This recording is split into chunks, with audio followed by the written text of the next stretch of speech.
Bueno,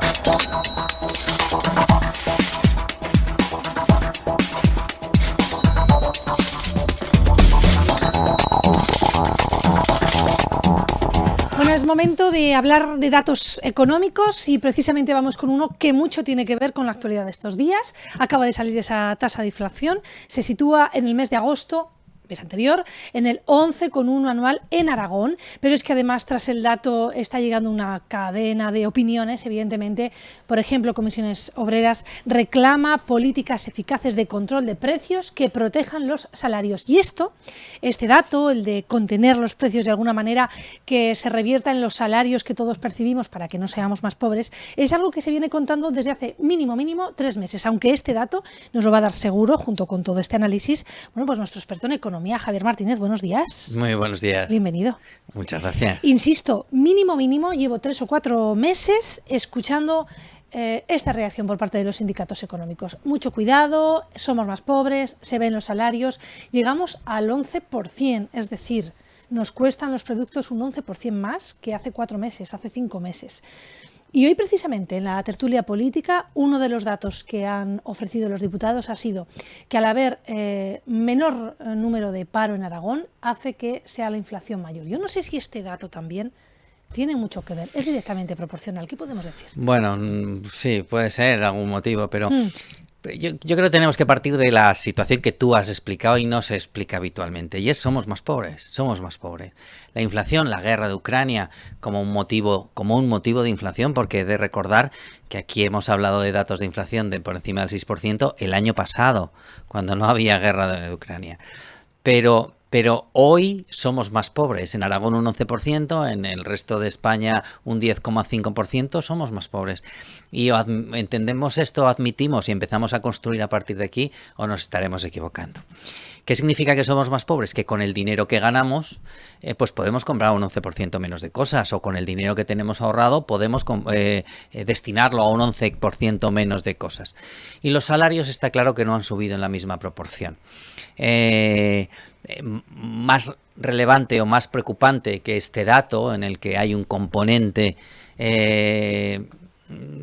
temporal derivado del empujón de los combustibles, fundamentalmente combustibles y alimentos, ¿sí? Hay una inflación que debiera ser más preocupante, que su crecimiento en ningún momento sea desacelerado como la inflación general, que es la inflación subyacente, que es aquella a la que le quitamos los alimentos no elaborados y los productos energéticos. ¿Por qué digo que es más preocupante? Porque esa es la inflación que se está impregnando en nuestra economía. Esa es la inflación que cuando baje el petróleo, pues le va a costar bajar más. Entonces yo creo que tenemos que partir de que somos más pobres y que lo que hay que distribuir, si me apuras la expresión, es la pobreza. Es cómo nos repartimos el que seamos más pobres. Algunos tendrán que sufrirlo más y otros grupos de personas tendrán que sufrirlo menos, o incluso algunos no deberían sufrirlo nada. Yo creo que esa es la labor de nuestros políticos. ¿Por qué digo esto? Porque en muchos casos no debemos olvidar que la inflación es la elevación del nivel general de precios, que se mide con el IPC, que el IPC es el 10, el 11, o el número que estamos hablando, y que este 11,1 o 10,5 que ha salido en toda España, solo con que el petróleo se mantuviese como estaba hace un mes, como estaba en agosto, el año que viene la inflación que manda, que está empujando los productos energéticos, será cero. Aún es más, el petróleo llegó a 120, hoy está a 90, $95 el barril, por lo tanto, cuando midamos la inflación del año que viene con respecto a la de 120, como esté a 90, va a aportar deflación. Es decir, la inflación solamente es el síntoma. A mí me gusta decir que esto es que es una enfermedad de crecimiento, como las rodillas a nuestros hijos. Cuando crecen les duelen las articulaciones, fundamentalmente en las rodillas. ¿Qué solución hay? Ninguna. O sea, pues ponerles hielo y decirles que se aguanten. Pero lo que hay que ver, lo que hay que cuidar es todo lo de alrededor para que crezca definitivamente y ya se le quite el dolor. En el caso de la inflación es un problema de crecimiento, en este caso es una inflación un poco distinta, es de oferta, hay ciertos productos que no tenemos y por lo tanto se han encarecido, pero que seguimos comprando, que seguimos demandando y por lo tanto a partir de ahí es donde hay que tomar las medidas, pero que somos más pobres es una realidad. ¿Por qué en Aragón un 11%, en el resto de España un 10%? Bueno, el mix de... ¿Qué es lo que nos diferencia? La economía es la inflación es un dato. O sea, de hecho, es un dato que se hace una encuesta de consumo familiar que se hace todos los años, en la que la media de las familias españolas ¿a qué destinan la media de las familias españolas sus gastos? Y con todo eso se hace una media que probablemente no coincidirá con tus gastos ni con los míos, simplemente pues es una media. Y esa media sale un 10,5%, ha salido el dato definitivo un 10,5%, y cuando vamos especificando y vamos ajustando, en el caso de Aragón ha salido un 11,1%. ¿Por qué ha salido un 11,1%? Tenemos el mismo precio de petróleo. Sí que tenemos una variable de turismo importante y por lo tanto el turismo este año ha sido muy bueno, el comportamiento del sector turístico ha sido muy bueno y por lo tanto eso puede hacer que el dato en Aragón pues sea ligeramente por encima del que tenemos. El dato de que porque hay menos paro en España, en Aragón que en España hay más consumo, bueno, pues hombre, probablemente también afectará. Cuanto más, yo creo que una de las cosas que más paraliza la actividad económica es el paro, porque cuando yo estoy en el paro o creo que puedo estar, automáticamente dejo de consumir todo aquello que no sea imprescindible y por lo tanto, pues bueno, puede ser un motivo, pero no debemos olvidar que la inflación que tenemos, que estamos sufriendo, y nunca mejor dicho, es una inflación en la que tiene mucho que ver y que, como tú bien dices, llevamos diciéndolo muchos meses, en la que tiene mucho que ver, perdón, parezco... La llamada, sí, quizás es una parezco petición. Nuevo.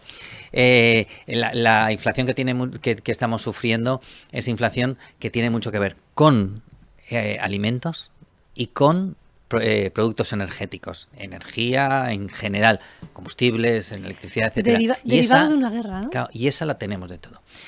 Bueno, una parte muy importante sí claro, que es derivado de la guerra. Otra cosa es que ya veníamos con una cierta aceleración de la inflación y, como te decía, pues terminábamos en el 6%. Estoy leyendo titulares catastrofistas, alarmantes, sobre el 75% de las empresas entrarán en concurso de acreedores, habrá posibilidades de que las pymes, las grandes pymes o las pequeñas sufran más esta crisis económica, deberíamos de... Ojo, el que escuché el otro día tenía que ver con guardar un poco de dinero en efectivo, porque ante esta crisis económica, bueno, pues también, ¿no?, las tarjetas y toda la cantidad de transacciones que está habiendo, realmente está acumulando, bueno, pues muchas transacciones y esto no va a ser así en lo que va de otoño.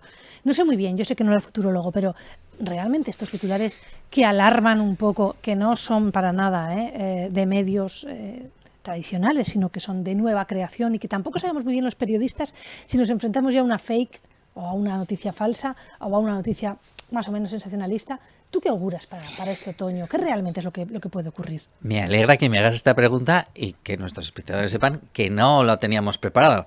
Pero me alegra que me hagas esta pregunta porque, disculpa que coja el teléfono, porque si soy capaz de ver lo que tengo aquí, leí un artículo de la revista Time, de un famoso periodista que también ha escrito muchas veces en El País, de reconocido prestigio, y que habla de titulares tipo... Claro. El artículo se titula Recesión porque estamos tan pesimistas. Espera, me voy a alejar más del teléfono. No, ese es parte que he apartado del teléfono. Y durante 6 hojas el artículo se dedica a hablar sobre la recesión y sobre el cambio de paradigma que se dice. Y coge artículos de entrevistas a distintas personas relevantes. Y dice, es más que una simple recesión convencional, nunca en mi vida había escuchado sentimientos de preocupación más profundos, me preocupa que mis hijos puedan ganarse la vida y comprarse una vivienda, me pregunto si será la primera generación a la que no le fue mejor que sus padres, ningún partido político tiene la respuesta y así durante 6 páginas. Solo hay un matiz. Este artículo, John Greenwald, que es quien lo publicó en la revista Time el 13 de enero de 1992. Para aquellas personas que no que no se acuerden cómo fue la economía a partir del 92, efectivamente hubo una crisis hasta el 91. A partir del 92 se creció. Nosotros aquí tuvimos un año 92 con las Olimpiadas, etcétera, y hasta 2008 no hubo ninguna caída, ninguna recesión. ¿Qué quiero decir con esto? Que este tipo de noticias catastrofistas las vamos a ver, leer y escuchar siempre, porque este artículo, si no digo la fecha, podría haber pasado perfectamente por un artículo actual. Claro.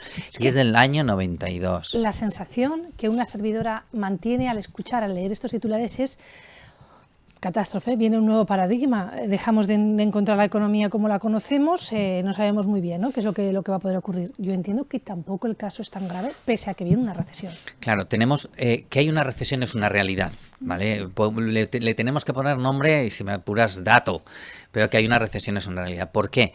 Bueno, porque cada familia que está renovando la hipoteca estos meses está pagando entre 100 y va a pagar entre 100 y 200 euros más. Y eso es mucho dinero, estamos hablando de 2.000 euros al año más de un salario, pues empieza a ser complicado. Cuando vamos a comprar, pues tenemos que destinar mucho más dinero a la compra. El otro día me decía mi hijo, donde compraba antes, me gastaba antes cada vez que iba a 50 euros, ahora me gasto 84, ¿vale? Pues eso es una realidad, y por lo tanto a eso me refería yo, a que somos más pobres, y es que tenemos que destinar más dinero para conseguir hacer lo mismo que hacíamos antes. Pero igual, efectivamente todo puede complicarse, la guerra de Ucrania puede alargarse sine die, puede haber una crisis mundial general, puede haber podemos tener un problema nuclear, efectivamente podemos tener muchas cosas más. Pero también puede terminar mañana la guerra de Ucrania. Solo hay que ver cómo se comportaron los mercados financieros ayer, tan solo por la noticia de que parecía que Ucrania estaba ganando algún terreno y que Putin tenía alguna contestación, una pequeña contestación por parte de algunos concejales de unas poquitas ciudades rusas. Es decir, mañana también puede haber una solución a este problema, y eso... mañana también podemos conocer datos, hoy conoceremos datos del IPC americano, y mañana podemos conocer datos de que la economía se está parando. ¿Qué es lo que se está haciendo? Los bancos centrales lo que están intentando hacer es parar la economía para que no sigan subiendo los precios, y por lo tanto, una vez que la economía se haya parado, pues lo que tienen que hacer es que no se pare demasiado, simplemente que amaine un poco la velocidad. Por lo tanto, también podemos tener noticias buenas. Esta visión catastrofista del mundo, pues la hemos tenido, no hay que recordar mucho más, en el 2008, la tuvimos en el 2011, la hubo, como bien estábamos viendo, en 1991, y seguimos aquí. No solo seguimos aquí, sino que seguimos mejor que estábamos en el 91 y mejor que estábamos en el 80 y tantos o en el 70 con la crisis anterior de petróleo. Por lo que yo no puedo evitar que, con el sentido común en la mano, no sea tan catastrofista, que como tú decías, no soy futurólogo, las cosas pueden empeorarse, pero también las cosas pueden mejorar, y en cualquier caso, para eso están los organismos con los que nos hemos dotado, como los bancos centrales, fondos monetarios, gobiernos de cada país. El otro día explicaba a una persona, ¿qué es el Banco Central? Y yo, ¿o qué labores tiene el Banco Central? Y yo le explicaba, además de las que se conocen, lo que tienen es controlar la actividad macroeconómica, es decir, controlar los ciclos económicos, que cuando las cosas vayan bien guarde algo para que cuando las cosas vayan mal bien. Pues eso está allí. Por otro lado, no debemos olvidar que venimos de un shock tremendo con la pandemia, y que el Banco Central, o que los gobiernos de Europa, pusieron a disposición de las economías un paquete de 800.000 millones de euros, de los cuales se han consumido un 15%, por lo tanto se podrían destinar también a empujar la actividad económica cuando sea necesario. Pero yo digo que vamos a una recesión, o que si ya no estamos de hecho de facto, porque todos los gobiernos y todos los reguladores están subiendo los tipos de interés para parar la economía, y lo hemos visto, o lo hemos sufrido con el último movimiento del Banco Central Europeo, que hizo la mayor subida de tipos de interés de toda su historia. Lo vamos a dejar aquí. Gracias, Javier Martínez, por ponernos un poquito en situación y saber también cómo afrontamos este otoño económicamente hablando. Te espero la semana que viene. Muchísimas gracias. Dejamos aquí este espacio donde evidentemente les hemos puesto en situación sobre economía.